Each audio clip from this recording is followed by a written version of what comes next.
All right, time to focus on big tech. For that, we welcome in our next guest, Caleb Silver, Editor-in-Chief of Investopedia.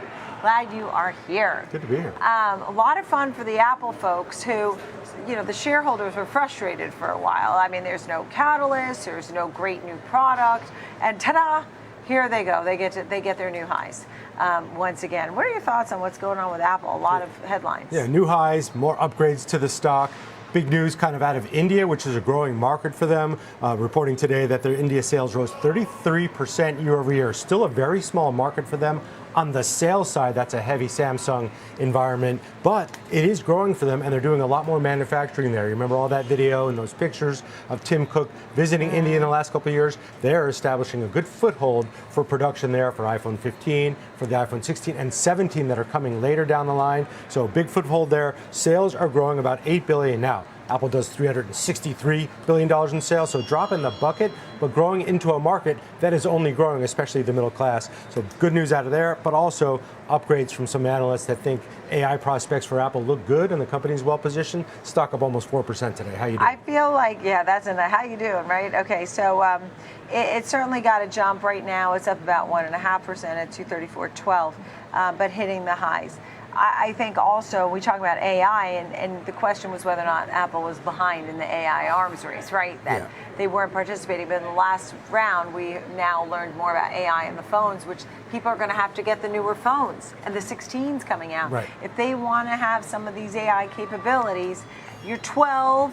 I mean, some of my friends have 8. Time for the upgrade. Like the people who just haven't upgraded. The 12, the 13, not going to suffice. Yeah. You've got to get new ones. Yeah, and you can't just use the 15. It's got to be the 15 Plus or the 15 Max to get the AI capabilities. But once consumers learn about what those capabilities can do for them, you'll see the upgrade cycle pick up big time. And again, those Pluses and those Maxes, those are $1,000 each at the base level. So you already have to buy the more expensive phone. They have this obsolescence thing worked out pretty well here, and there's a lot of excitement around the AI products, the developments there. Plus the iPhone 17 coming out in a year and a half plus. You got upgrades now from Loop Capital, Ananda Barua, setting a $300 price target on Apple. We haven't seen price targets like that for Apple in quite a while. And also Morgan Stanley naming Apple its top pick, setting a $273 price target. You're seeing the aggressiveness in these price targets again, and Apple has kind of been left out of that big rally of the first 6 months. It's back, and it's back in a big way. Yeah, and Morgan Stanley could be sort of tough. Yeah. Or bearish, sometimes. So the fact that they're putting this top 273 pick target and a top pick, right? It's only at, let's say it's a 233. I mean, you got some nice upside. That's a nice upside there. And the stock's up 35%. It's not like it wasn't in part of the rally. It just missed that AI part of the rally, and now it's coming back. I guess that's what everybody really wanted, because it really hasn't had this, look at this chart, right? I mean, that's all about the last meeting. So let's move on and talk about Alphabet Google. Now, sort of this foray into cybersecurity. Let's hear a little bit about that. Foray is an easy way of putting it. It's a $23 billion acquisition if it goes through. The Wall Street Journal reporting that Alphabet is looking to buy Wiz, which is only a 4-year-old company, and the company does pretty well. It did about $250 million in revenue, but on a going forward basis, it's $350 million sales on a recurring revenue basis. So it's buying not AI, cloud security, right? And of course, Alphabet does have Google Cloud. It's one of the fastest growing parts of its business, but the security part around cloud storage has become more and more important. If you look at all the companies that are rallying that are adjacent to data storage, whether it's utilities or whether it's straight up pure plays like Wiz, you're seeing big valuations and big moves in the stock price. This company most recently valued, Nicole, at $12 billion. If the journal is correct, Alphabet will pay more than double that. That's amazing. I mean, somebody's got to not be happy about that, because if they actually were considering an IPO, and that's where that valuation came about, right? It's only been around a few years. It was founded in 2020. If they have a $12 billion valuation, we'll be generous, say $15 billion, and they're coming in at 23. But they must see that, as something that is much needed. And I wonder whether or not there's going to be more to come.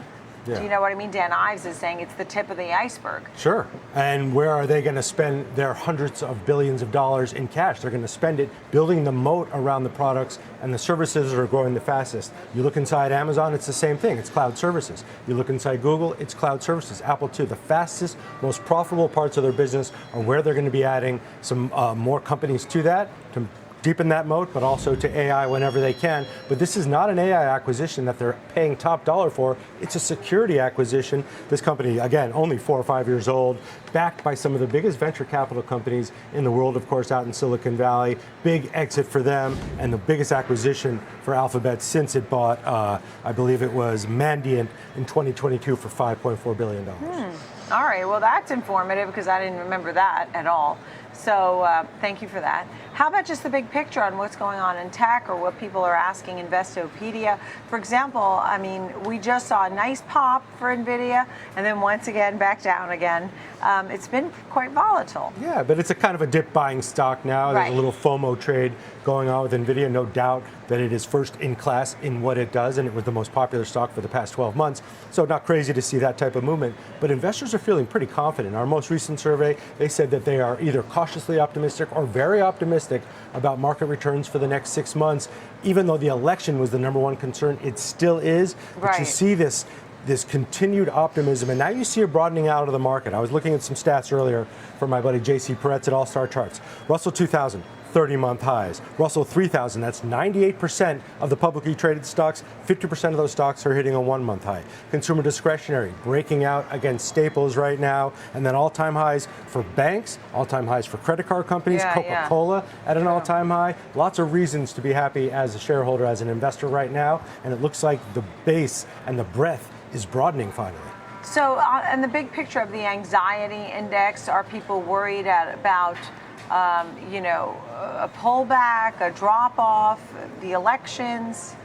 Yeah, most people that we survey, our readers who are, self-directed, pretty engaged investors, they don't see a pullback coming in. If they do, it's not going to be more than 5% in their view. They're pretty confident about the stock market. They're pretty confident about their assets if they hold them. What we see is sort of this tale of two countries, right? Those that are feeling pretty good, the shareholder class, the investor class, the asset owner class, versus folks that are trying to get by, even though inflation's cooling. They've had a hard time month after month. So you see this rise in searches for best personal loans. You see people asking when and how and if they can tap their 401ks. Those are different readers. Some doing very well, others still figuring out how to get by. Yeah, and you know what? I think that's a good way to summarize it because, Wall Street, Main Street, different socioeconomic brackets. But I was surprised also when Burberry says that they're now getting a little bit more tepid because I thought the luxury shoppers were sort of untouchable, but I guess at least at Burberry, that's not the case. Yeah, maybe they're going to Louis Vuitton instead. Luxury is so interesting. We study this a lot. There's the attainable luxury. There's the luxury you can't touch.